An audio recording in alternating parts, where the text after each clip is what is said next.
Hey now. Hey now. Welcome to the show. Welcome to the show.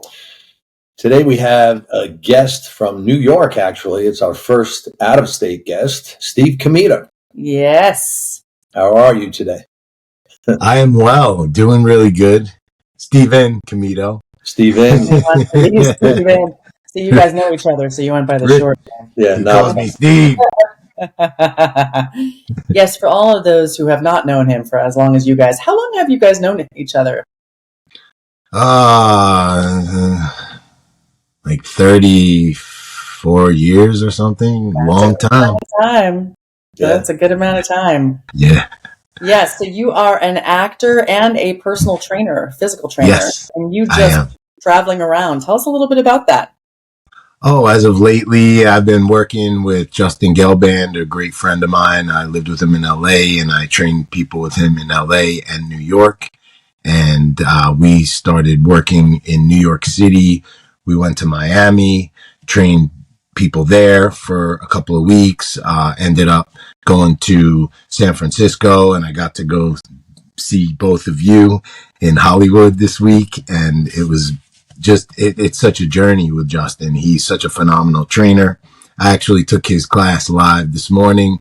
What a great way to wake up. I mean, this guy, and it's like Rich. I trained with Rich for the past week, and my God, my whole body is just so sore. He just kills me with it. And then I trained with Justin for the past 2 months online and 1 month traveling around. And my God, I'm Rich. I feel so tight, especially after training with you, all the weights. And with Justin, all the model stuff, and for my legs and my stability, flexibility, movement, motion, balance, myofascial release, it takes all the stress out of your body. And I'm just in a really good place. Now you're training yourself. You're getting trained, but you're also training others. Is that true? Yes, absolutely. It's so interesting how I had this plan. I took a little break from my training for a little while, and I said, I'm going to go to see Rich, and I'm going to go to California, and I'm going to train with him. And I always learned so much from Rich because Rich got me so into this. Anything I can do that, Steve. Of course. You're awesome, man. And he just got me. It's funny, we were talking about that story, how Rich and I met. It was in World Gym. And I must have been 165 pounds, 24 years old. And I go over to the squat rack and I'm trying to build my legs. And there's these 4 competitive bodybuilders sitting on a bench. And I'm this little guy. And I didn't know Rich. And I walked right by them all. And I said, hey, which one of you is spotting me? 3 of them laughed. Rich got up. He's like, I got you, buddy. He taught me how to do squats the right way, how to grow my legs. And before you know it, I said, I want to work out with you. And he's like, we'll show up tomorrow and you got it. So I was late and he started without me. So he already blew through probably 2 exercises, I think, for chest or whatever it was. And I was never late again. That's how you reach low rate of tolerance. Exactly. You have a low rate of tolerance. Or just high discipline, as we've been talking about on this podcast for a while, is how disciplined you are. I love that, though. I love that way of teaching you. He just started without you. He's like, yeah, you know what? You can be late, but you're also going to miss out. It means you go up the next time or you keep being late. Well, then it gives everyone the dignity and the grace to take care of themselves, right? You want to participate, show up. If you're late, well, jump in when you get there, but we're not going back and redoing those exercises. So I'll tell you what, when we're done with our 3-hour workout, you can go back and do those exercises that you missed. 3 hours? Well, is it really 3 hours? Nowadays, I train for 2-3 hours, but back in the day, it was around 2 hours because it takes quite some time to get through body parts, especially if you're doing them correctly and Get through body parts. You make it sound so sexy. Yeah, I know. Yeah, it is sexy. Not what I meant. Well, you did. I meant it wasn't. Yeah. And Well, it is. Think about it. You build your body. You can look and buy it. That's sexy. That's just fancy talk for sexy fine. I'm just saying. And Faleena, the next day, I was on the bike for like 20 minutes, and I watched him walk in, and then I rolled up on him. So no more being late. All it took was one time, and you figured it. Yeah, because I wanted to look like him. And I was like, there's no way. I mean, that happened. There's no way. And also I felt like, he's this ripped big guy and I'm this ripped little guy. And I'm like, oh, is he going to be mad? Is he going to go, oh my God, oh no. And, he's like, hey, what's up? Like he didn't even have to say anything. I just was on time. Yeah, that's how you do it. Exactly. Yeah.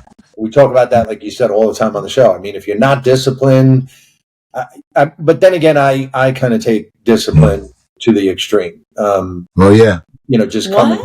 Yeah. What? I'm hyper. This is news. Hyper vigilant. I know this. Discipline. But. So we have a topic we're going to drop on you. Yeah. How do you deal with disappointment? Come on. That's it. How do you deal with disappointment? Did you hear me? No, it froze up for a moment. So being in your field of two fields, but in particularly acting, I've heard out here, we live in Hollywood, so many people are in the industry and trying to get into acting like yourself and doing that, and I hear a lot of people, when they go on auditions and they don't get parts, and they get very disappointed, and that's normal. So how do you deal with disappointment? And not only in your acting or auditions, but just generally in life. Well, and dealing with, because if you're self-employed in both, you're going to have disappointment in both. And just, how do you handle disappointment? And I would lean in a little closer to that microphone on this. Yeah. Okay. There you go. So on the acting, you could be auditioning for all these big projects, and there could be times where you're doing 10 and you're not booking. There were times I booked like 2 out of every 3. And I think what could happen to anybody, including me, it has in the past, where you're not booking, right? And you're getting pinned. You may be in the top 3, and you may get like, they're interested in you. And then the agent's like, oh, they went with somebody else, because the stakes are so high in those big shows, those big films, even if it's a supporting role or a lead or whatever it may be, co-star, guest star, but it can affect you. And I had to come to a place of, by learning from other actors, whether it's Instagram or YouTube videos that are so good and so deep and good people, where they share stories, like if you're getting pinned and if you're getting called in to these shows over and over because they're trying to find something in the story for you. So if you weren't right for this character, maybe they'll keep calling you in, but it gets frustrating, and it could really wreck somebody's self-worth inside, because they're doing it over and over, and they're like, oh wow, and I was booking this year, and I was booking more that year, and I was booking a lot, and it could really affect you mentally, your self-esteem, and I felt like it affected my self-esteem without me knowing it. So it was like my subconscious inside was like, wait, what's going on right now? And I saw these videos, and I was like, every really good actor that explains this is like, it's not you. It means you might not have been right for that part, and it should have no reflection on you. And I've learned so much from Richard, but as of lately, especially being out there for more than a week, training with him every day, and he's really instilled in me more, because when you learn things, they can go away. Like, don't allow other people to disturb your peace, and don't allow circumstances to disturb your peace. It's kind of like stay in your lane. And I think that I'm into meditation. I'm into spiritual videos. I'm not saying I'm some, spiritual Buddha monk, but it's all a grounding tool, for us to be grounded, to go out in the world where things don't affect us. And since I got back from Cali this week, I have been like, there were a lot of things that were affecting me. And a couple of friends ran some things by me, like all this drama that they were going through. And I'm always there for my friends. And I could be empathic, and I always used to take that on. And I helped a couple of friends, and I didn't take anything on. And now I feel like for a while with the acting, I do an audition and I leave it right there. I do my best as natural as possible where I'm not acting. I leave it alone and I don't think about it at all. So when I don't get the part, it doesn't bother me. I don't think that I'm not good enough. I just wasn't the guy for that role. And then I go on. And then it's great when you do that, because when you do book, you're not expecting that call. Like couple of the biggest things I remember booking, one I went to Puerto Rico for on and off for a summer, and it was like the summer of my life. And, I wasn't thinking about it. So that time when my agent had called me, I did tell that one I did tell my friend, I got this part. It was like my birth month. I was going to a pool party and I was like, I got this part. I know it. I was so natural. And I go downstairs to get my phone, and I look at my phone, and my agent's like, you booked the part. You're going to Puerto Rico on 8 flights. And I went upstairs and I showed my friend, and it was the first time I laughed and cried at the same time. So I went off on a little bit of a tangent there because I made a mistake. But the biggest film I was ever in, I never looked back on that audition. And when my agent called me a couple of months later, and he's like, you booked the part. And I was like, what part? What are you talking about? And it was the biggest. For a second. If we're not hearing. Yep, we lost you for a little. So that being said, let's focus on that a minute. So that being said, what are some of the tools or the modalities that you use to regulate yourself with disappointment? And again, that doesn't mean with acting in auditions, but like in general with anything that you get disappointed, what are some of the tools that you use to help yourself get through that or regulate yourself? Not just acting in auditions. Right. Because it is with that, and also just in life. Right, in life. When you actually are disappointed, and I love those tools. You took the tools of not taking it on, leaving it where it was in that moment. That's really living in the now, and then walking away. And if it works out, it works out. When you do have disappointment, I think is what Richie wants to know. Is like, I'm calling you Richie now after everyone used to.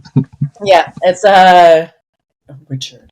Don't do that. But one of our friends calls him Richie, and we had him on the thing, and now I kind of love Josh. it. Yeah, Josh. I kind of love it. I won't lie. All right. What was I going to say? This is my ADD kicking in. Oh, yes. So how do you handle disappointment when you do have disappointment? What are some tools that you can impart to our listeners? Oh, and by the way, if you are listening, we also have this on video on YouTube. And so Steven, how do you deal with disappointment? Well, I think that taking care of myself, meditation, I feel like meditation really can help you with that because you check out of everything. And sometimes, you're in meditation and you're thinking so much, and that's like a lot of people won't do it because they think so much in meditation, but you're really growing, even if you get a clean minute here and there. But meditation really does help me with the disappointment. When you're really on it, and you're doing it daily, it just puts you in a different place. It doesn't mean that it's going to help you get past everything and really bad things that happen. You still can think about things, but that I think is like the number one that really takes me away. Fitness, obviously, I add the fit. Oh, I'm sorry. Go ahead. No, I was just going to say, meditation is a good tool, a good modality. I practice meditation myself. Yeah.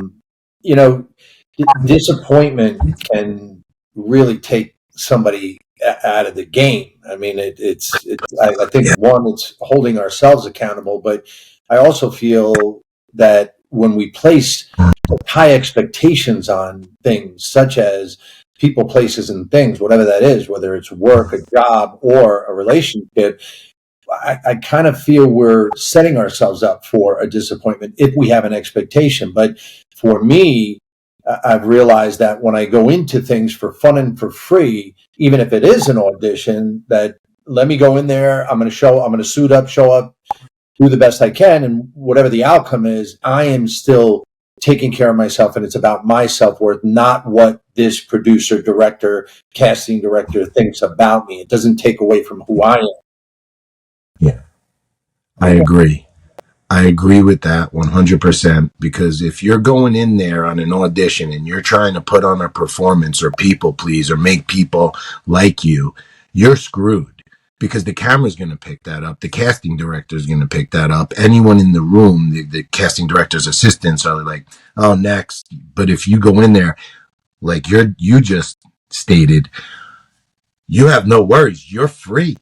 You're not worried about getting that part. You're not worried about people pleasing, putting on a good performance, and you bring Richard into that role, and you're on fire. And you get amnesia when you're on auditions like that, because you don't even really know exactly where you went with those words on the page, but you went somewhere so deep that they're looking at you like, oh my God, finally someone natural walked in, and about the disappointment with the people, places, and things. I love that, because Richard's always helped me with a lot of that stuff, with people, with friends. I love my friends, and, friends, you have battles with friends sometimes. They get mad at you for things, and you get mad at them for things, and it could be a million things. But Richard's always helped me with that stuff. Like when you don't have that expectation of people in a relationship too. I feel like in relationships, I never have an expectation because they always just flow for me. And then sometimes they end, and then it could end and you're heartbroken or they're heartbroken. And that's a very difficult thing. Wait, are you talking about romantic relationships? Yes. Oh, okay. Too. I said friends first, but yeah. Okay. That's the roughest of them all, because I think that those relationships usually, for me, they just flow. It's not ever hard. I think if people get married. Which one? Friendships or relationships? Like romantic relationships? Intimate relationships. Oh, intimate relationships? Romantic, yeah. Oh, yeah. I didn't, okay. See, I wasn't.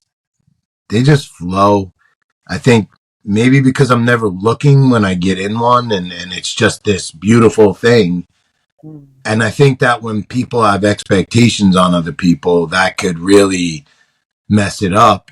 But I think that in relationships, you're going to have the expectation of the person to be good to you the whole time. That's not like a high expectation, but I think that the minute someone tries to change you, because I would say, actually, yes, it is to expect somebody to always treat you good. That is a high expectation, and it's a high expectation for someone else to have to meet all the time. I had a discussion last night with someone about this, and how amazing would it be, right, to show up to a relationship. Both of you show up as authentic as you possibly can, transparent, 100%. You're doing the work on you. I'm doing the work on me.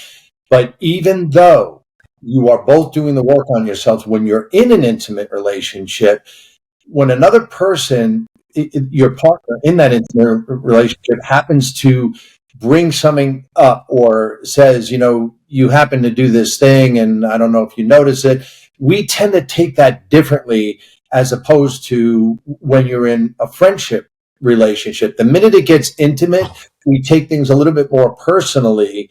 And I think it's a little harder for us to sit in the seat of awareness and say, oh, okay, this is just another person, pretty much expressing themselves and saying, I'm noticing this behavior. You might want to take a look at that. I know for me, I have a dear friend that I meet with every Friday night, and we pretty much do a self-inventory. And this conversation came up last night, and it does change the dynamic when you're in an intimate relationship or when you're with a friend. Because when a friend says it, it could still be taken personally, but when a friend says it, kind of take the heat off and say, oh, okay, this friend's trying to better me. And then really, it's not even about the friend or the intimate relationship who's saying it. It's about me as an individual stepping back and being, am I willing to look at this? Am I willing to look at myself and be willing to address this? So then I take that and I go home and I journal about it. I meditate about it. And I think, how can I be a better version of me? How can I correct my behavior so I'm not doing that? And there were quite a few instances over the last couple of years that this, and having someone, to reason things out with. I reason a lot of things out with Faleena, and we bounce things back and forth, but there's no heat on it for either one of us. So when she says to me, hey, you know what? I hear what you're saying, but you might want to look at this. And I don't get mad. I think, I don't take it personally. I say, wow, I didn't look at that. That's an interesting perspective, as Wayne Dyer would say. Well, and I think it's also how you come at it with somebody, because he knows I respect him. Right. I respect you. You are. If I'm bringing something up, it's my motivation is not to belittle or bring someone down, but rather to let them know something that needs to be said in a very respectful manner. You know what I mean? And then it comes from where you're coming from. Right. Because some people can just say, oh, you do this, and then it's completely different. Whereas, we should talk about this because this is coming off like that to me. And, I hadn't realized that. Thank you for telling me. Is it completely different? It's where you're coming from. Are you coming to bring them up or bring them down? And it's not about taking it personally. It's being open, sitting there. Well, but it's hard to take it. You can take it personally if they're being mean on purpose. Like if they're clearly, then yeah. And you still don't have to take it personally, but you can be like, I'm not going to listen to you. That's a different, take on it. If it's somebody saying something sarcastically or derogatory, of course you're going to take it that way. But if it's a friend or someone in an intimate relationship, then I need to keep the focus on myself and say, wow, I didn't think about that. And I didn't even realize I was doing that, because like I said, there have been a couple times where Faleena's brought things up to me and I was like, wow, I didn't even realize I was doing that. And you to me as well. Right. Yeah. Yeah. Because if you're in a relationship, and we're working on this podcast together, so we're talking about things and we're dealing with things on a partnership level, and it has to be, as a friend was sharing today, you have to have an intimacy with that. We have to be able to talk about this. Can we discuss these things? Is a part of growing as a partnership, like we're doing this, and you got to be able to listen, take it in, and know, like I said, where it's coming from. And if somebody loves you, they're going to bring things up to your attention. They're not going to let them slide, because they don't want you going out in the world acting a certain way that is not good for you or for your relationships. Oh yeah, I've had that. I've had friends tell me, you're messing up here, and I don't see it. And I've had friends tell me in a mean way, but one of them he actually wanted better for me. He just said it in a mean way, then, I bounce everything off of you, and we've always been doing that. And it like you said, you reason it out, and I tell you something that's going on, and you give me your perspective, but you'll give me that advice. You'll give it to me blunt. It's blunt because it's real, but you don't come from that aggressive place. You come from more of a loving place, as like my brother. On one thing, I don't give you advice. I share my experience, strength, and hope with you, and I let you have the dignity and the grace to change or fix it. But I would never say to you, in my advice, you're messing up and you should do this. You should. Shoulda, coulda, woulda. Right. No shoulda, coulda, woulda. Don't should all over me. Yeah, don't should all over me. You will give me ideas, though, that are positive from my life. Absolutely. You don't tell me what to do. Yes, and suggestions. There's suggestions. Yes. I guess. Just a suggestion. Suggestion. So, yeah. And I just think that, like we were saying with friendships and relationships, I think I think relationships just flow, for me at least. And I don't think, but then you're going to hit walls, and that person's going to find something they don't like, and you're going to find something you don't like. And, some people, they could get aggressive on you with that, and some people are gentle about it. I think it is important in a relationship to tell the person if something's bothering you or whatever it is, and vice versa. I think that helps everything grow, but it's easy to take it personal, I think, but I don't feel like I take things personal when I'm in one of those and with my friends, because usually it's all good. But if there's somebody that's telling me something out of jealousy or spite, I just can't be around them. I have to get away. Yeah. Because you feel where that's coming from.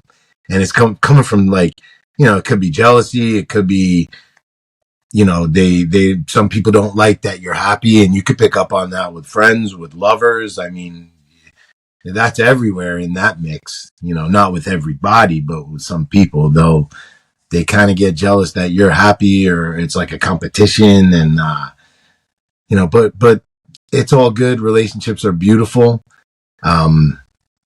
They don't always last that long. I've been in plenty of them, longer, shorter, and they're all experiences. They're like chapters in a book. One closes, you do your thing, you keep doing everything you're doing, and then when you're ready, someone else shows up.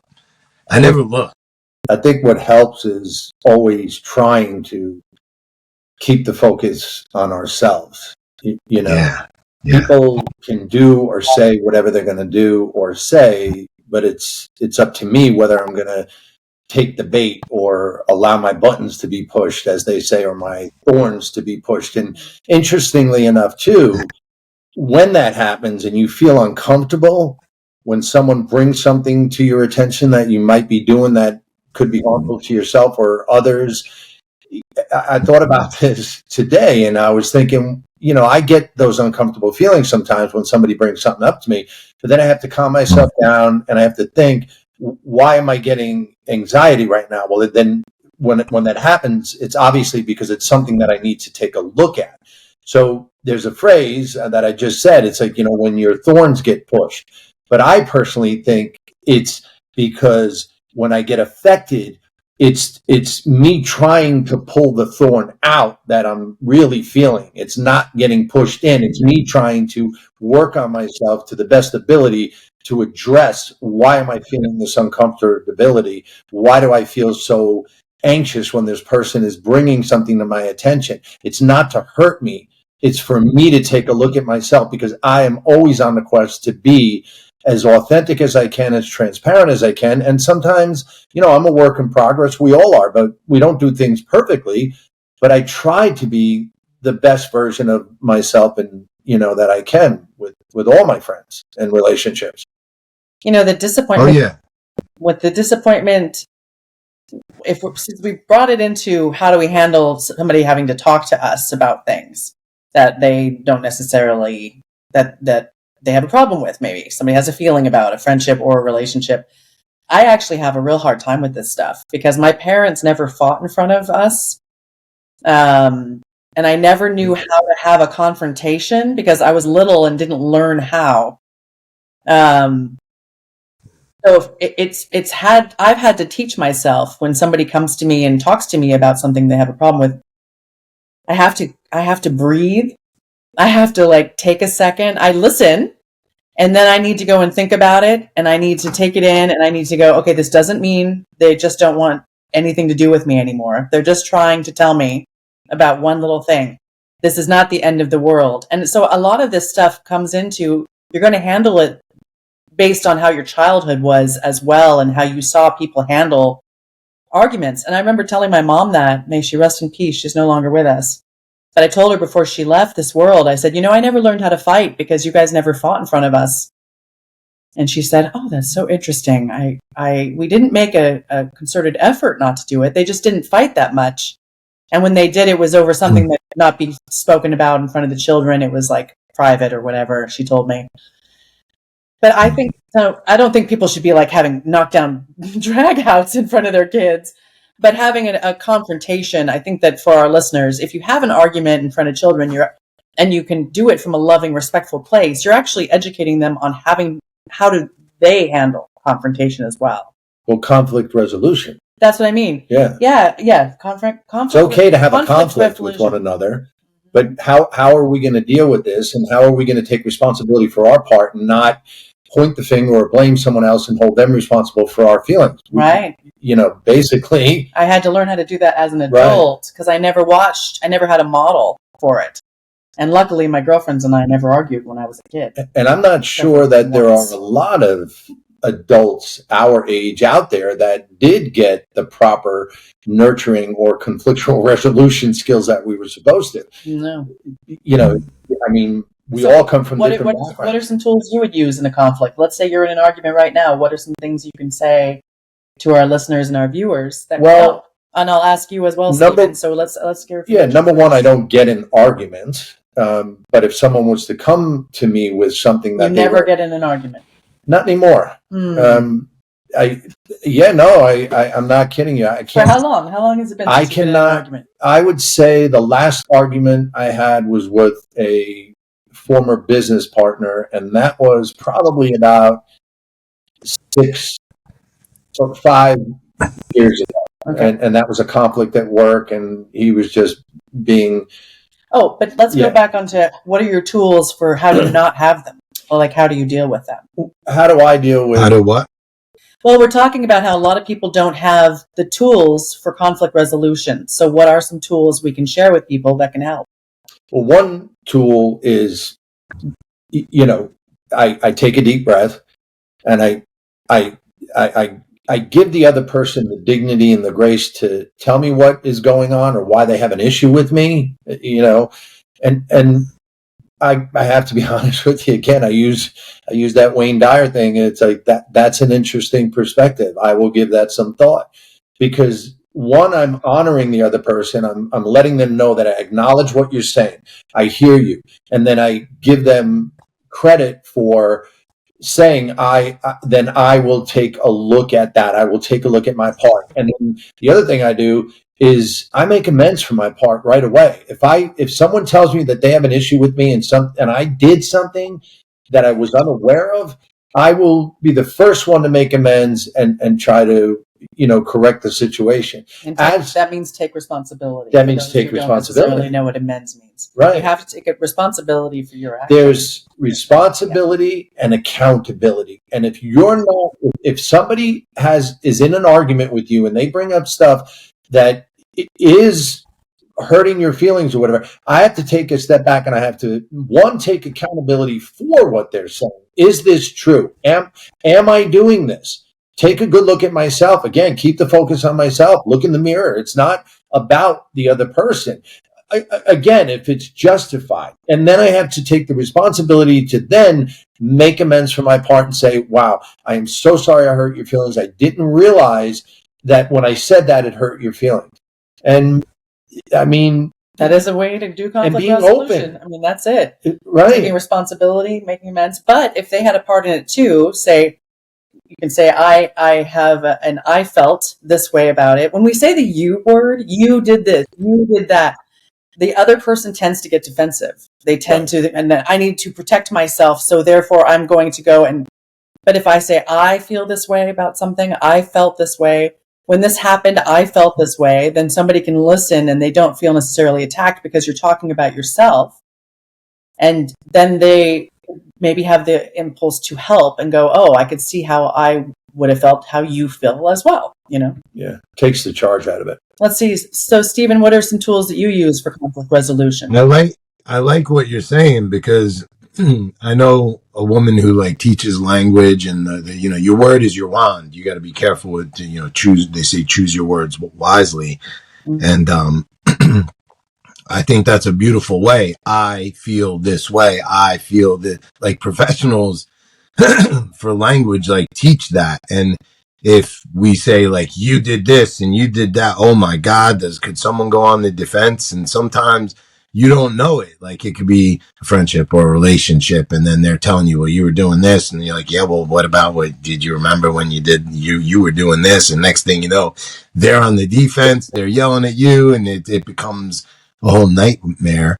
I mean, what was your question? It was about like, what are my no, that was great though. What are some tools that you use for conflict resolution to stop a conflict that started? Well, if it's with a girlfriend, a lover, if something shows up and they're, depending on their emotion, they're mad at something, it may not necessarily be me. I always just give love and a hug and try to be supportive and listen, I think that's the most important thing. That's what women want you to do. They want you to hear them and not sit there and try to tell them what to do. And I like that Richard doesn't do that with people in general because, that's the last thing anybody needs, like to be told. But like he gives, great, you want to call it suggestions. I know I said advice earlier, but like, he's always guided me through a lot of dark times and good times too, to positive outcomes because he's positive. And then you add the training in and the meditating and what he practices is all of this. And, the tools, I guess, meditation, good communication, even with a friend, if it's a friend and, they're, coming at you in some type of way, like, as if you're doing something wrong, communicate with them. And it's Richard's correct. It's so important to take accountability. Like if I'm with a friend or in a relationship, if I make a mistake, I apologize all the time. Like it's so, and he's known that for so long.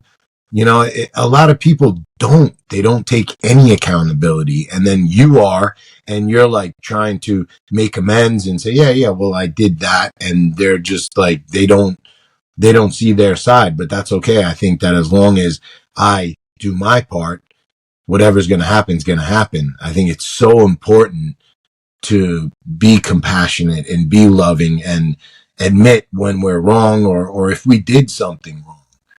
It just like calms everything. And I think it's all about support. Like I've had people tell me things like that, like, coming at me, attacking me, and you did this and you did that. And I think about it first. And then if I did something that I wasn't aware of, I'll take accountability and apologize right away. I think it's so important. And in relationships, friendships, it's a little different, but, yeah, it's so important to hold space for people, take accountability, apologize, and be compassionate too, as well. It's like kindness, absolutely. You can't go wrong. Like Richard always used to say to me, say what you mean what you say, but don't say it in a mean way. I like that. Exactly right. That's exactly right. Say that again. What's that? Say that again. Say what you mean what you say, but don't say it in a mean way. Gee, where did you get that from? Yeah, where did you get you? A long time ago in a galaxy far, far away. That's I got. Exactly. Well, that's a great time. That's a great thing for us to end on. And I want to say thank you so much for being our guest today and giving our. You're welcome. And yes. One thing I forgot because I went on the tangent of when I got that one part, but like, yeah, when you with the acting we were talking about, when you don't have that expectation with that, when it happens, you're so surprised and you're so happy because you weren't looking for it. And thank you for having me. This was awesome. And it was awesome doing this last week as well and hanging out with both of you. Yeah, absolutely. Yeah, it was so much fun. You're such a we went all over. You've got such a great energy, Steven. Thank you. I appreciate that. You do too, as well. And when us three were together, this past week, the room was just lit up with energy and love and happiness and fun, and it just flowed. We had some good pizza. And that was some good pizza. What's that? We had some good pizza. Oh, that was delicious. We ate so much pizza. Oh my God, I was lethargic after. You're like, oh. Yeah, exactly. All right. Well, thanks for being with us. Everybody follow us on all the things, share, follow, spread the word, etc., and hit the like button. Give us some stars. Thank you so much for being with us. What the what? Hey now. Hey now. Right on. Thank you.